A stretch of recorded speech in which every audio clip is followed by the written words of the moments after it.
Welcome everybody to this edition of Military Trailblazer Office Hours. My name is Elio. I'm a Customer Success Director and a Military Trailblazer. Each week we invite a co-host or co-host to take part in our conversation so that we can leverage their experience, their expertise, and their unique perspectives. The focus of today's session is how to be successful in the Salesforce ecosystem. So if you're interested in best practices of how to navigate or how to begin your Salesforce career or how to advance your Salesforce career, this is the session for you. I'd like to welcome and briefly introduce our co-host for today's session. His name is Ben McCarthy. Ben is the founder of the largest Salesforce blog in the world, Salesforce Ben, a website dedicated to helping Salesforce professionals at all stages of their career. He is also a non-executive director at Cloud Orca, a Salesforce consultancy in the UK. It's great to have you co-hosting, Ben. If you don't mind taking a few moments to introduce yourself. Sure, no worries. Yeah, thank you, Elio, and thank you everyone for having me on. So, yeah, my name is Ben, aka Salesforce Ben. Been in the Salesforce ecosystem for just about 10 years, just over 10 years now. So, graduated from university in information systems, got a job straight away in Salesforce. I had no idea. I didn't even know what Salesforce was until the first day of this new job. And yeah, I just instantly clicked. Like I was always from an IT background, but never a developer.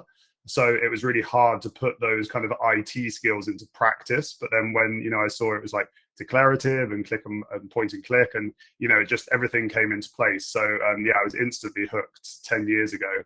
So I worked for a consultancy for a while where I kind of learned the ropes. Then I moved to an end user where I was an admin, worked there for a couple of years. Then I worked for Conga. Some of you might know Conga was at the time one of the biggest App Exchange partners, which was really cool. Got to learn how an ISV works, how a SaaS company works, and then moved to a consultancy again because I wanted to focus like on the core Salesforce platform. I was there for about 3 months and then got promoted to managing director. It wasn't a very good promotion because the office was like three people big.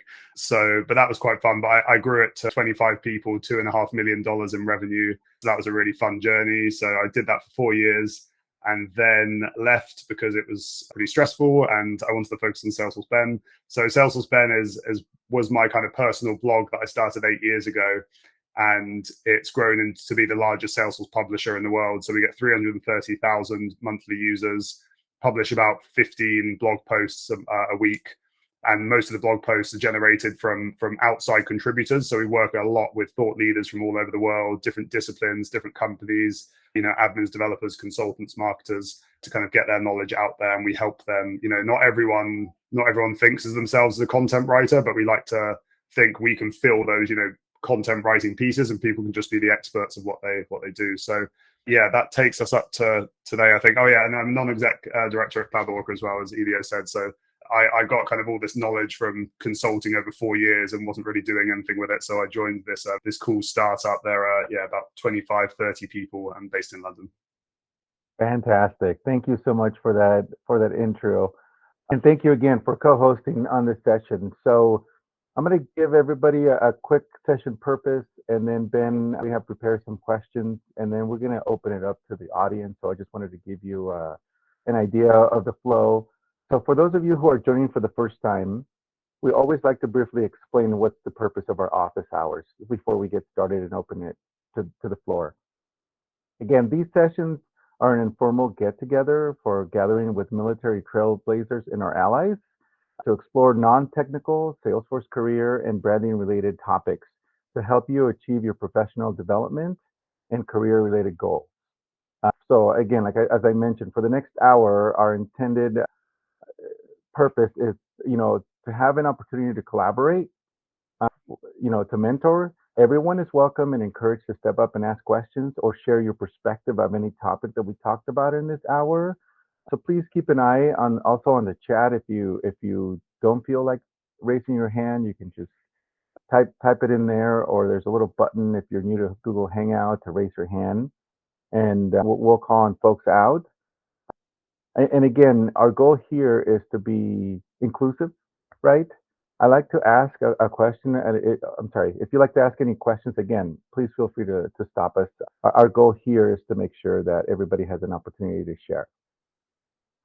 So one quick note, so today's session is being recorded.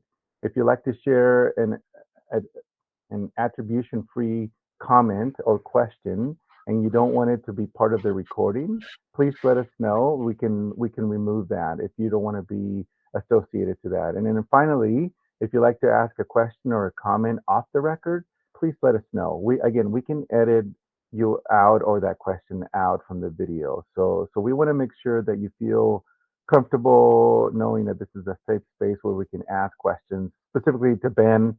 And Ben, a fun note, I actually have used your website unbeknownst that you were going to be on this call before with clients and also to educate myself on certain topics. So thank you. Thank you for sharing your wealth of knowledge with all of us in the community. It's amazing. So on career path, so let me start the questions specific to your background, Ben. What are the biggest hurdles you've come across that make it difficult for new trailblazers to enter the ecosystem? Yeah, good question. And I think there are hurdles out there because I get loads of messages each day from people on LinkedIn, saying, "Oh, that I passed my admin cert, but I can't get a job." And I think the reason why is fairly straightforward, although annoying, which is the experience factor. So I think anyone, if they Salesforce admin cert isn't easy, but it's not super hard either. There's loads of resources out there, and if you put the time in, anyone can pass it. But employers are always wary to hire someone who's got their cert but no practical experience, because there is a jump between that practical learning and what it's like in real life. Like absolutely anything. Theoretical. I don't know, learning how to fish theoretically and then trying it in practice. There's always going to be a learning period. So I think that is the biggest hurdle. But I think a lot of people in the ecosystem, this is a big focus for Salesforce at the moment. So I spoke with the Talent Alliance the other day, and also the guy who ran Clicked, which I'm not too sure if anyone has heard of Clicked. Yeah, but it's a program, or it's a company which has partnered with Salesforce to provide practical experience learning groups. So it's running through scenarios, and I don't know it fully, so I'll stop explaining it because I don't know it fully. But it's to bridge that gap. And there's a lot of other things like, I'm sure Salesforce Military do a lot in that space, and, super badges as well, slightly different from standard Trailhead badges because they're a bit more practical. So I think that is the biggest hurdle, but it's good to see that a lot of people are putting an effort, within Salesforce and outside of Salesforce to bridge that gap. You've also got, and I know there's, non-profit set up in the US like Pep Up Tech who work a lot from people from underprivileged backgrounds to help get them practical experience. You've got companies in the UK like LDN Apprenticeships and Refugee Force out in the Netherlands who are working with specific groups to get them trained up, put them in specific learning programs to teach them the technical and the practical, to really get them job ready. So yeah, I think that's the biggest hurdle. I think there's a lot going on at the moment to solve that, which is really encouraging. Ben, have you seen success stories from coming out of those programs? Yeah, definitely. Place or yeah, I mean, I've seen a lot of Pep Up Tech alumni. Same in the UK. Refugee Forces just got some funding from Salesforce actually, and their program's been really successful working with refugees in. I think they're based out of the Netherlands, but they've also set up camp to work with LDN apprenticeships in London. And I spoke with those guys a few times, and that it is working. So I know people. You've got Salesforce Pathfinders and Talent Alliance, which are from Salesforce, which I'm sure a lot of you know. And I've seen people that have graduated from that as well and into jobs. So yeah, I think it's definitely working. Fantastic. And given the multitude of career opportunities in the ecosystem, how can folks find a starting point? I mean, I personally have been in this space for a long time, and I can tell you, I would be a little bit frightened to know where to start because there's so many different opportunities in the ecosystem. So for someone who's new to Salesforce, how should they navigate choosing a career path?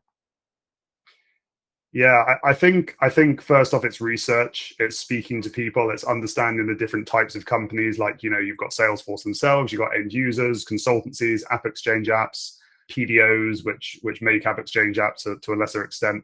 But all these companies are very, very different, and based on your previous experience, you might be perfect for a role. Like, for example, if you've got technical support experience, you might be perfect to slot in at an ISV, get your admin cert and then slot in at an ISV doing technical support, because you've already got that experience working with customers, all those soft skills. And arguably those soft skills are the harder ones to learn. The hard skills, getting your Salesforce admin cert, is not the easy bit, but easier than some of the soft skills that you need to get. So yeah, it is hard. I would also kind of look at what you're personally passionate in, because consulting, you're working a lot with clients, end users, you're working kind of with one end user. People will always say that end users are less stressful than working at a consultancy. If you've got a young family or something like that, consultancy might not be the best place. App companies are very, very exciting, but they move at a very quick pace. Is it okay if I share my screen for a Yeah, second? definitely, please. Because I've been working on something. This is not the finished version. Can you guys see that? It's loading up. There we It's go. a complete mock-up, so don't judge me. But this is this. I've been working on this to kind of explain the different types of companies you get, and then the career paths. And of course, this isn't exhaustive. Like, you could jump from being a BA to a project manager or something like that. But it's just kind of explains people the different career paths and the different roles that are out there, and also why you might move from one company to another. So, it's very common for end users to move to consultancies when they want a bit more experience. And then, it's very common for people at consultancies to move to Salesforce because, they want to work for a big company and get that experience. And then it's common for Salesforce people to move to app exchange companies because they, knowledge in working for Salesforce is invaluable. So yeah, we've kind of made this, and this is going to be released in a month or so with a blog post beside it to kind of explain it. But there are some resources out there at the moment that can kind of explain the different roles. So yeah, it's really just a lot of research and also speaking to people. Like, when you go to events, ask people about their careers, what do they like about it, what don't they like about it. I think people are quite honest, which is nice. So yeah, I think that's one way. Yeah, definitely. And again, you keep hitting it out of the park. That was a great visual. I actually have difficulty explaining to some of the folks I meet in the ecosystem about the different quadrants and, Mm. some of the challenging roles. So I appreciate that. And as you mentioned with your blog post, I also want to congratulate you on launching the Salesforce Ben Job Board. Could you Mm. tell us a little bit about it and how Trailblazers can leverage it to find employment opportunities? Yeah, thank you very much. It's been a long time in the making. Like, we launched one about 6 years ago, but it was a bit of a failure. So we kind of waited and waited and then relaunched it. But yeah, it's been really successful. So jobs.salesforceben.com, we've launched our own job board, where we've partnered with over 200 employers in the ecosystem, made up of end users, consultancies, app exchange companies.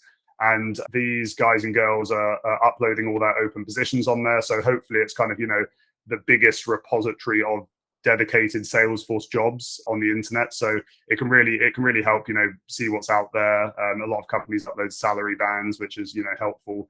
But you can also sign up as a candidate. You can apply for jobs. You'll get jobs sent to your inbox. You can apply with one click once you've set up your profile. You can chat to the employers on the message center. So yeah, we're just trying to bridge the gap between employers and candidates, because if you're a small end user with an admin job looking for someone with 1 to 2 years experience, there's loads of people out there, but how do you reach them? Like, I mean, you can use LinkedIn and reach a few people, but it's sometimes quite hard. But if you've got kind of a pool of, I mean, there's 500 candidates on there at the moment. I'm sure these people who have these kind of niche jobs from small companies can easily find someone who's suitable. So yeah, hopefully the launch has been quite successful, but we don't know if people are landing jobs yet, so we'll have to wait and see. Got it. Thank you for that insight. And again, there will be questions. I wanted to get through some of these questions from our group, and then we'll jump into the audience. So once somebody secures their first job in the ecosystem, what advice would you give them to be successful in their first 90 days?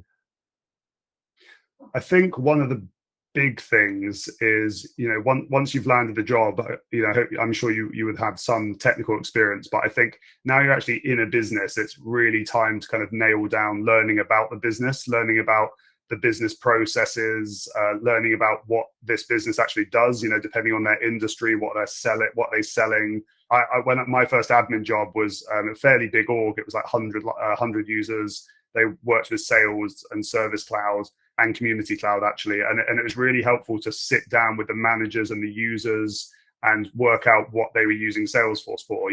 Sitting down with the user, looking at what they're doing day to day, asking what they're struggling with, what their wishes were. Same with managers, what are their goals, what are their requirements, what are their pain points, because again, like coming back to the soft skills, these are the things that will, massively progress your career, as well as the hard skills, but learning about businesses, business process. Also, I think something that you only really learn kind of later on in your career is how valuable industry experience is. Like, let's say you land a job at a real estate company or something like that. In 5 years' time, if let's say you've done real estate for 5 years, you will be absolutely invaluable to any consultancies that are in the real estate industry, because you'll know the processes inside out.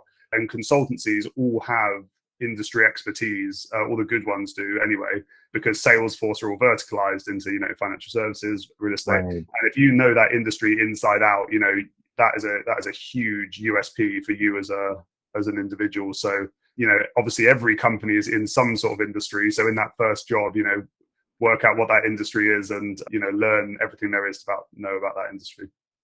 Thank you very much for that. And also, just a quick follow-up. This is something that we talk about a lot in our office hours, and it's the imposter syndrome. Sometimes new Salesforce professionals may be struggling with that. Are there any tips that you can share on, yes, you're certified, you've done some light work, and now you're there, and all of a sudden, Salesforce imposter syndrome kicks in. How would Yeah. you say somebody can manage that?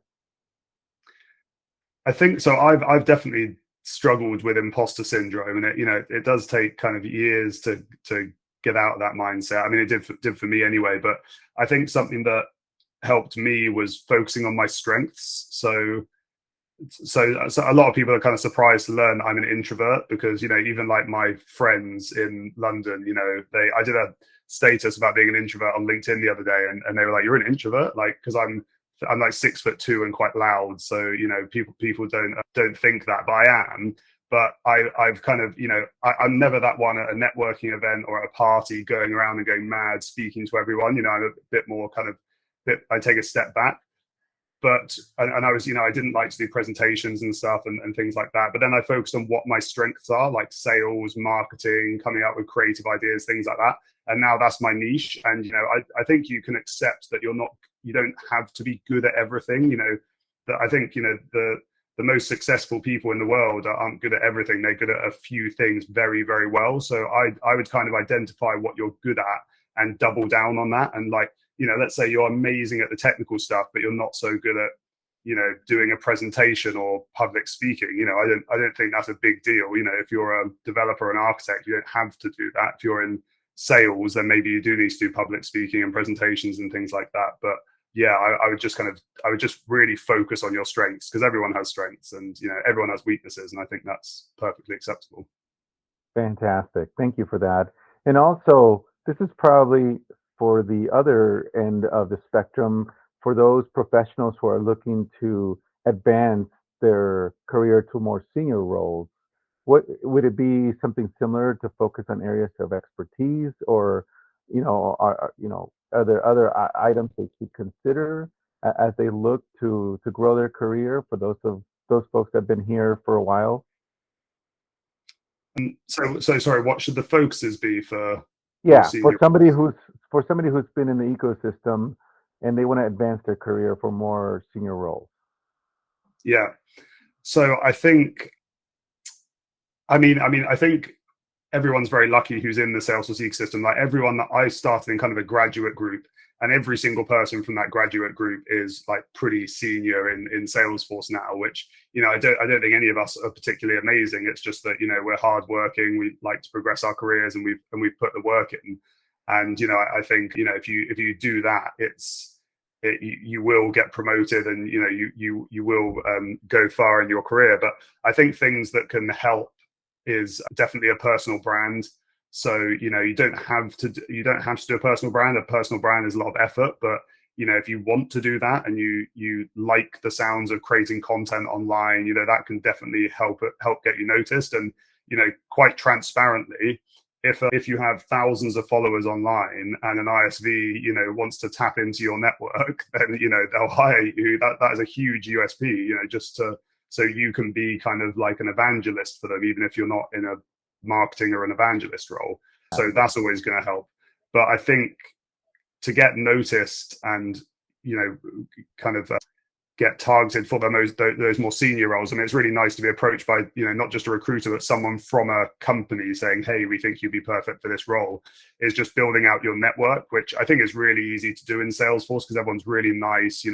Everyone likes to see everyone else win. The Salesforce ecosystem has been so good to so many people that people just want to give back.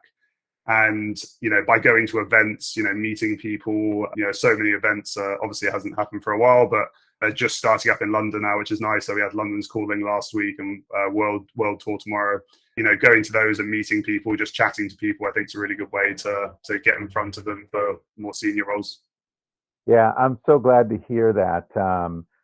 For those of you that are new to the group, I was a client at Salesforce, and I worked at different roles. I was a consultant for 10 years before coming to Salesforce. So this is my pre-Salesforce person talking about this. Those 10 years were fantastic, exactly for what you mentioned, Ben. The community is incredible, and it has been like that from the first time I was exposed to Salesforce as a client back in 2004.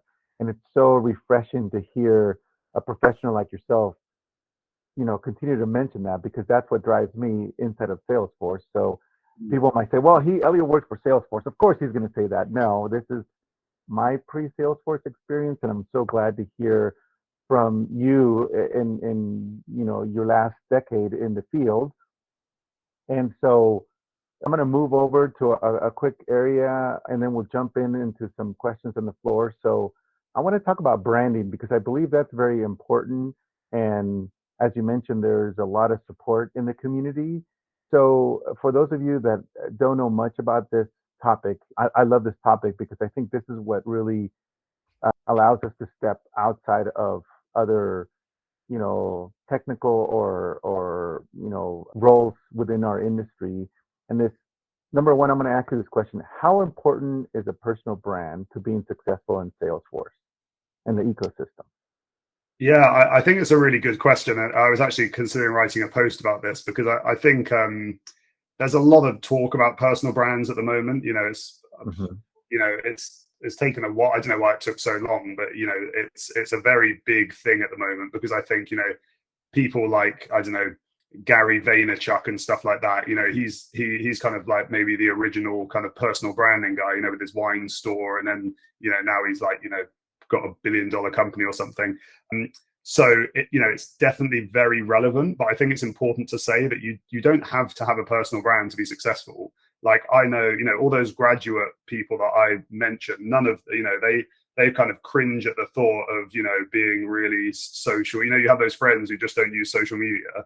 You don't have to to have a personal brand to be successful. You can definitely do it without it. However, it can massively accelerate your success, just because I think for a few reasons. I think firstly, if you're creating content, like when I started writing blogs, I was always kind of even if I knew about a topic, I'd always be researching at the same time just to make sure I was like 100% accurate on something. So you're kind of reinforcing your learning, and you're obviously doing this in your spare time. So it's like you're doing extra learning in the evening or whatever. And then, of course, building up your following and interacting with people. It's like it's like extracurricular activity to your work, and it's kind of like extra experience in a way. And something that I did early on in my career was I tried to get as much experience as possible. So I was like freelancing, like moonlighting on my admin job because my manager okayed it, and that was like extracurricular work. And so is building a personal brand. And because I've been doing it for 8 years now, I'm quite lucky to have built up a fairly big personal brand, and it definitely helps. People respect you more. People reach out to you for advice. Opportunities like this to speak to you guys. So yeah, it can definitely accelerate it, but I don't think it's a must. If that stuff makes you cringe, then then don't do it. But I think you can also grow to love it as well. I was terrible at English in school. I was never a writer. I've never been in a writing role, and if I was to leave this role, or Salesforce Ben collapsed or something and I had to find something else, I would find a marketing role, because probably in Salesforce, but I'm not as technical as I once was, because I've been focusing on something else for years and years and years. So, and one other thing that I've just thought of that personal brand can really help you, that kind of feeds into that, is I've learned so much from building websites, to website experiences, to email, to social, to building out courses, video, loads of these extra skills. Like if you're interested in video editing or something, why not start a YouTube channel and just start creating content, sharing content? That might be some of your passions, photography or something, or videography might be your passions on the side. And, that's a way to kind of, benefit your work life, but also your personal passions as well. So, and that's why it kind of led me to say, if I was to look for a job now, it would be in marketing, because not like a consultant or something, because my skills now are in marketing. Right. Thank you for that. Yeah, within Salesforce, believe it or not, like we have 75,000 plus employees, and it's like we have 75,000 plus brands. Not necessarily, but I think you could do it within your career. Like I thought when I was at Salesforce, I want people inside of Salesforce to think of me. They think of Service Cloud. I'm a Service Cloud SME. That's what I love. I did contact centers, and I don't necessarily, promote it out in public, but inside the company, I made every effort for people to know, hey, when you think of Elio, think of Service Cloud. And that has helped me then build my own personal brand, not necessarily doing YouTube videos or anything, just people have seen me, work on specific projects. And eventually over years, people are like, oh yeah, you want to talk to Elio if you have a Service Cloud question. So I think it's beneficial to find something that you're passionate about in the ecosystem, and kind of build from that. It wasn't always Service Cloud. I was a generalist. I knew all of Sales Cloud, but as the platform has grown, that's very difficult to do. So I think having a focus would probably help you, be established as an agent of a specialty, which is everything within our company or our product line is very very hot nowadays, right? And if you specialize, in any part of the area, I think that would be really good. Over spending 20 years trying to be an architect, I mean, you could still do that, but to me, that's very challenging to do, right? Yeah. There's a lot of training for that. Carrie, you have a question? I'll turn it over to you. Sure. You mentioned earlier, 8 years ago, it started as just Salesforce Ben, just you and your blog. I'm curious, over time, clearly you probably built a team and you have these other folks that have been part of the process in your blog. So can you talk a little bit about your transition from you blogging to where it's at today? Yeah, good question. I can't remember kind of the exact moment that we switched over. I think what I was trying to do is I think when you're trying to do any personal brand, like consistency is key. Like, setting yourself a target of blogging every month or week or 2 weeks or something like that. And I just wanted to get content out there. I think I was doing it every 2 weeks and I was trying to do it every week. But, I kind of just realized I couldn't. I always wanted to have the blog focus on everything, and like admin content, developer content, etc. But I just realized that wasn't really possible with just myself. So that was when we opened it up to other people and went from there. But I think something else that we realized, and this is something that we think we add value to thought leaders, and also work a lot with companies as well, like DevOps companies, for example. they're in a really hot space right now, and it's really good to get them to share thought leadership content.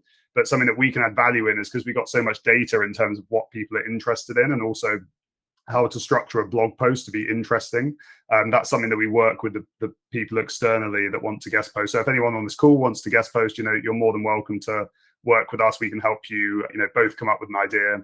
And then, fast forward to today, and we've got a team of 6 people. So we've got we've got our content editor, we got kind of a COO, someone who focuses on just courses. So we do a bunch of courses. If you go to courses.salesforceben.com, and social media manager, and we're just hiring another junior content editor as well to help with all the content, because it's pretty insane. Like every time we hire someone else, that person's capacity just gets taken up instantly, and we're just like, how does this work? So we have to keep hiring people. And so but very thankful to everyone who's contributed for us, because we've got 2,000 blog posts now, and I reckon 1,000, maybe a bit more, is made up of external contributors. So Great, thank you. No worries. Thanks for your question. I think I saw Iris next. Thank you, Elio. Thank you so much for coming on the show, Ben. It's super exciting for all of us. You're a bit of a star here. And if you can't tell by the 50 people who are either skiving or on their lunch break to be here. So I work on one of the programs that Salesforce Military helps up to try and get newly certified people into the ecosystem on the military side. At the moment, with just the climate that it seems that the world is in, with the economy and everything like that, I keep on being asked that question is, when is that Salesforce bubble going to burst? Is it likely to bubble? I mean, we're not seeing it. You're not seeing it. What's your thoughts on that, please? I mean, I don't know if everyone saw the earnings that came out from Salesforce. Everyone's saying, "Oh, we're going into recession," blah blah blah, which might be true. But Salesforce earnings are as they've always been. 25%-ish growth year over year, every year. So Salesforce are very good at what they do. But I think I've heard talk of bubbles before, but I think Salesforce is very good at what they do. The tool is very good. The community is very passionate, but also the product is very sticky. It when it's implemented inside a business, it's there adding value for life, kind of. Not 100% of Salesforce customers are happy, and occasionally one leaves, and I've worked in projects where that's happened, but the vast majority of people have a good implementation. It's adding value, people love it, and I think when you're in that kind of position, that is exactly why Salesforce have consistent growth year over year. I think their acquisitions are very, very clever and fit into the company's vision. Slack was a great idea, and hopefully at Dreamforce this year, we're going to see how that's going to work, and some customer success stories. But I just think it's so sticky, such a passionate community, and it adds so much value. I think I'm personally not worried, but it's a good question. You should always ask yourself these questions every now and then. Oh, thank you so much. I'm just going to add it to all of the other resources of yours that I share. So that's fantastic. Thank you. Thanks, Iris. Yeah, thank you for that, Iris. Ben, I have another question from Larry. It's on the chat, and he obviously appreciates the breakdown of different roles. How do you all think the best way to find a Salesforce customer role at bigger companies? He said sifting through every company to see if they use Salesforce is pretty daunting. What are your tips about looking for roles? I mean, I would hope that our job board, maybe not now, but maybe in 6 months or so, we'll have, the majority of them. I mean, I know Shell are on there at the moment. Shell, the energy company, are on there. Yeah, it's a tough one. I mean, apart from our job board, obviously you've got ones like Indeed and things like that. I think trying to work out who uses Salesforce. I mean, you could do that if you wanted to work for a specific type of company. But I think, classic job boards, LinkedIn are good places to go. But also recruiters, recruiters provide a very valuable service in the ecosystem. And I think, not everyone loves recruiters, but I think there are really good recruiters out there. And I think if you just speak to a few, find out which one, genuinely wants to help you and wants to find you the perfect role. I've worked with loads of great recruiters. If anyone's based in the UK, I'm happy to recommend some that I really like. So, I think while the job board's up and running, recruiters are a great option, and especially as it's quite low effort on your part. You don't have to do loads of research on the internet. You can just go to a recruiter. But I think if you're looking for a specific type of company, like financial services is, do really interesting things with Salesforce. So, you might want to look up the local financial services companies in your area and try and work out who uses Salesforce. I don't know if anyone knows this, but you can get like a Chrome extension. I don't know what it's called, but it tells you, goes on their website and works out what technologies they're using. Like if they've got a web to lead form, you can say, oh, they use Salesforce. So, that's a little trick you can use. What a great tip. Thank you for that, Ben. Yeah, and I'm so glad you mentioned about the recruiters, because I believe recruiters are just, they're human beings like everybody else. And you will find different types of recruiters, right? Some folks that are barely getting into that role, and some of them that are more experienced. So I think we in the field owe it to ourselves to interview recruiters, understand where they're coming from and what they're looking for, because I see a lot of folks that come, they reach out to me in collaboration in the community, and they're like, recruiters are horrible. And I go, well, have you had an opportunity to interview? What's your plan to interview recruiters? And they're like, interview recruiters? I want a job. So they have to, they have to think a little bit different in that, it takes a bit to find a good recruiter, and great recruiters are even harder to find. So I think it's a two-way street there. Adam, you have a question? You had your hands up. I'll take myself off mute. Hey Ben, Adam Best. I'm a program architect here in Brisbane at 2:42 a.m. in the morning. So thank you for your thanks for your time today and your passion for the ecosystem. And you hit the nail on the head. Everyone loves to give back. It's not my day job sitting here today, or Elio's, and it's just full of people giving back, which is a great community.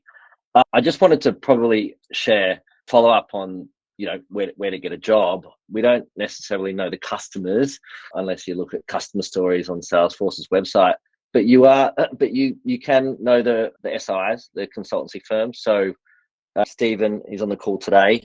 We had a few chats and he was hustling away at a whole bunch of SIs. So I've just popped the resource there in the chat. It's a presentation I did, get ready for a Salesforce career, and one of the slides has a bunch of SIs. So you've got your Accenture, Deloitte, and so on and so forth. So you can actually go around and approach the SIs and ask them for jobs, or let them know who you are. And when they are taking entry level, like you said, Ben, before, your Talent Alliance is working with organizations around the world, Supermums and Generation. I think Generation Australia is part of a larger generation.org, and they're going to different countries around the world. They're also working with the SIs, so getting that net new talent in the industry to really drive that growth that Salesforce needs to, become a $50 billion company in 2026. Yeah, great. Thanks, Adam. I definitely recognize your name and face from social media as well, so nice to speak to you. Yeah, we have a definitely global community here for sure. And I remember seeing Larry, I believe you had your hand up as well. Yeah, sorry, I'm still muted and minimized. Sorry. I don't want to take up all your time. You also read my question on the chat, so I appreciate it. But I'm still in the Navy working on recruiting, so I use Salesforce every day. So my follow on to that was I'm already networking with local companies, looking at Cisco and big tech names like that use Salesforce. But what would you guys as a community as a whole advice for pivoting? Obviously, I'm transitioning out of the military, but also transitioning out of recruiting. So I've done it. It's cool. I work on the marketing things and things like that, but I'd like to be able to move into a different industry. So it's kind of a double pivot. What do you guys think? Ben, do you want to take this one? I would. I mean, obviously that is something to consider. But I would, I'm sure you have so many transferable soft skills from your the industry you're in at the moment and the role that you're in, and it's just kind of working out what they are and then trying to find a role that would be perfect. For example, there are recruitment apps built on Salesforce. maybe, you've got the industry experience, so, maybe that would be something that you could do. Or, I think ISVs are great because there are so many roles in an ISV and an App Exchange app. So yeah, hopefully when we've got this infographic out, that'll be able to help you and find where your perfect role is. Yeah, Larry, also think about informational interviews. Since we're talking about interviewing, I think that's a great way to find out about different roles. For example, I'm in customer success, and a lot of folks in Veterati and other parts of the community have reached out to me and my colleagues, and I've introduced them to other teammates at Salesforce where they have informational, and they're like, "Hey, what is customer success?" And they might come from a completely different field, and I think it's great to, while you're still in the service, to start having these informationals, right, in preparation to understand, oh, what options do I have with some of my soft skills that can relate to a different role. Highly recommend you consider that. Let's turn it over to Stephen. I believe Usman, I believe you have your hand up. Yeah, hey, wanted to add a comment to Larry. Can you all hear me? Yes. Wonderful. Yeah, so Larry, ironically, I worked on a Navy project on the SI team that worked on a lot of that Salesforce recruiting stuff that you're using. And I just don't know if you thought about this, but working for one of the companies that's still working on the project, as far as like sustainment goes in a more technical role, you'd be great to have on there. You have all the knowledge, on the recruiter side, if you come in as like a Salesforce admin or some sort of consultant, you could add a lot of value. Yeah, absolutely. I definitely appreciate that. That's some of the initial implementation was doing the same thing. So some of the chiefs that were in recruiting and transitioned that way to be able to help like initial build out implementation. And I know they've been through a couple of different contractors at this point, but absolutely, yeah, for sure. Yeah, connect with me on LinkedIn, Stephen Guzman, and we can talk more if you like, but happy to assist in your way. But small world. Awesome. Thanks. Yeah, I love this community. I mean, Ben talked about it, and you're seeing it in real time. Iris, I believe you have your hand up. That was fantastic, and exactly the point I want to highlight on that networking piece. With the Salesforce Ben Job Board that you've started up, firstly, how much experience would you advise someone to have before setting up a profile on there? And is there a little bit of that networking piece available on that platform? Yeah, good question. So, I mean, there are apprenticeship roles on there. So, you don't need any experience for those. There isn't, unfortunately, a kind of a networking element to it. I mean, it's good just to have a profile, because if your profile's on there and you kind of turn it on to be discoverable, employers can discover you on there. But yeah, no, there are apprenticeship roles. There are also, I don't know if anyone knows a company called Revelant, but they train people from IT backgrounds, that have an IT background, but cross-train them into Salesforce, and that's a completely free training program. Check out them. I know they're in the UK and the US. I'm not sure about other countries, but yeah, they're going to be on there very soon. So I think it's worthwhile having a look, even if you're just starting out. Thank you so much. Let me turn over to Nitin. I see you on the queue. Yeah. Hey, Ben. Great to hear from you. Been reading your blog for a long time now. Thank you. So my question is, I would like to follow what you did, trying to gain more experience and more knowledge doing contracting. I mean, I do have a job in Salesforce today, but I would like to learn more stuff, get wider, So do you have any websites I could go to? To get more experience and like hands-on experience, or I mean, to land contracts, like, short-term contracts that I can do on the side. Oh, cool. So we're looking to we do have the option for people to upload freelancing jobs on the job board, but we don't have any on there at the moment. I would check out ohanali.com, which is a freelancing platform where you can sign up as a freelancer, and then they try and get jobs in, and then they post them, and then freelancers can apply. What else? Something that I did when I was just starting my career is I started getting in touch with non-for-profits and saying, hey, I'm a certified Salesforce admin. I'm looking for extra to help people. And you can offer your skills for free if you want to. If you're just looking for more experience, or if you're looking for extra money and experience, then you can charge them at a discounted rate because they're a non-profit. So yeah, that's a few things. You could always go on Fiverr or what's the other one, Upwork or something like that. Typically you would be, there are a lot of offshore people there, with very low rates, but people, I'm not sure where you're basing it in, but people are always looking for people in different countries. So that's another place. Yeah, that's all I can think of off the top of my head. That's a good lead. Thank you so much, Ben. No worries. Yeah, and a follow-up to that, Ben. What are the trends that you have seen with hybrid work? I have personally seen that come up more. From your experience, is that something that you think has opened the door for more opportunities for folks who are not necessarily in a location or don't have to be at an office? They can either be remote or work from hybrid. Yeah, 100%. There's one feature we don't have on the job board, which has been most requested, which is there's no ability to, you always have to put a location attached to the job. But everyone's been asking us, how do we make this, do we tick a checkbox that says this is fully remote? So this is a big thing with employers in the Salesforce ecosystem. And I just think, it opens up, if you're in a town in the US, which doesn't have a lot of, Salesforce users, then, before the pandemic, your options would have been limited. Well, now, the whole of the US is opened up to you. So yeah, definitely. I'm seeing it in the US and in the UK. So yeah, I think it's, I'm a big fan of flexible working, remote working. So, it's nice to see that the world is kind of moving in that direction. Yeah, definitely. I've been a remote employee for over 9 years, and I love it. Oh, really? Nice. It's nice to see everybody catching up to us remote employees. Yeah, definitely. John, I believe you have your hand up.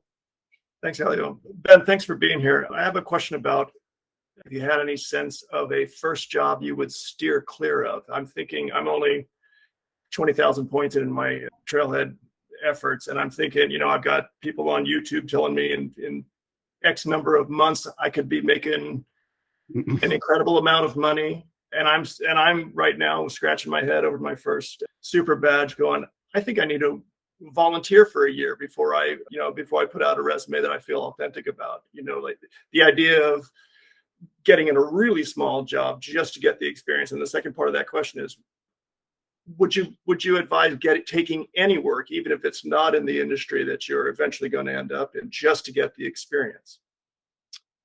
Yeah, probably the latter. I mean, looking at that infographic that I shared, I don't think there's any roles. I mean, you've got like sales ops exec, admin, developer, business analyst, junior consultant. Any of those roles are kind of traditional ones to get into the Salesforce ecosystem, but I don't think any of them, I would say steer clear of. End users, as I said before, are traditionally, less stress. You're working with one client, which is the company you work for. But consultancies, sometimes higher stress, but your learning curve is just, massive because, or not learning curve, but your rate of learning is huge because you're surrounded by architects and consultants that have years and years of experience, while end users, you might be the only one, or in a small team.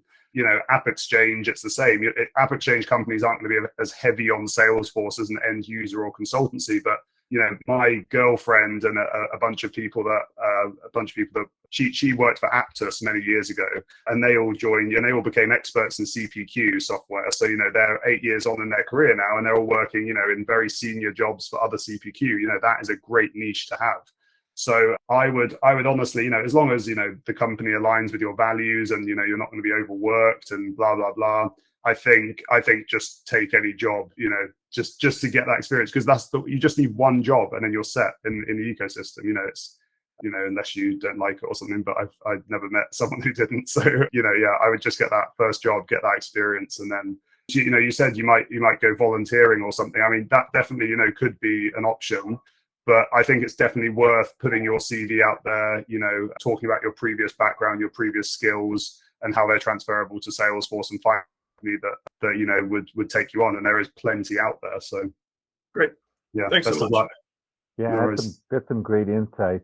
I spent a few years as a consultant or a contractor, and I can tell you, I tried out Salesforce roles in some industries, and I thought, I'm glad this contract ends in 6 months because I don't want to be in this industry. And that's but I gained the experience, and even 15 years later, people see in my LinkedIn profile, hey, he worked for this financial institution. I'm gonna reach out. The recruiters reach out to me, and I'm like, no, I'm that's not my niche. I'm not in that. So you will always find something good out of that experience. And of course, building, like Ben mentioned, building your Salesforce skills, and you can add to your CV is incredible. Nowadays, I think the demand is so high. If you have the more of that time in that role you have, the opportunities are going to be there waiting for you when you're ready to move into a passionate industry that you care for. I believe I saw Steven had another question. Steven, your hand was up. Guzman? Yeah, I had a question. Didn't know if we'd have time for it, but Fire Ben, away. longtime fan of your content. Love to see it. Thank you very Love much. getting it in my inbox, just like others, I'm sure. But had a general question for you personally. What is your affinity towards, the military? Do you have family members that are in the military, or do you just have a passion? Like, could you talk about that a little bit? So I don't. I know very little about the military. I know, the sacrifice you guys have, and putting your lives on the line. So massive respect. But in all honesty, I don't know much about the military. I do know that, from speaking, I have met, military personnel or ex-military personnel from the Salesforce ecosystem, and it's very clear that there's so many transferable skills that as soon as you've got those. The technical Salesforce skills, transferring into leadership roles and things like that is just a lot easier than from someone who isn't from that background. So, massive respect, but personally, no family or friends from the military. Awesome. Well, thank you for that feedback, Ben, and we appreciate what you've done for all of us in the ecosystem. We're at the top of the hour, folks. I can't believe this hour just flew. I wish we had 3 hours with you, Ben. And hopefully we can, have the honor of bringing you back in a future session. Yeah, definitely. Before we close, I'd like to thank Ben for co-hosting today's session. It's been a privilege and an honor to have you. I've used your content, and I'm a little starstruck. You probably hear that from my voice. Thank you again for attending, everybody. We'll go ahead and close the session. And again, Ben, have a wonderful day, and we'll continue to enjoy now your job board. If people have questions, you probably saw the links on the chatter, and we'll see you in the community.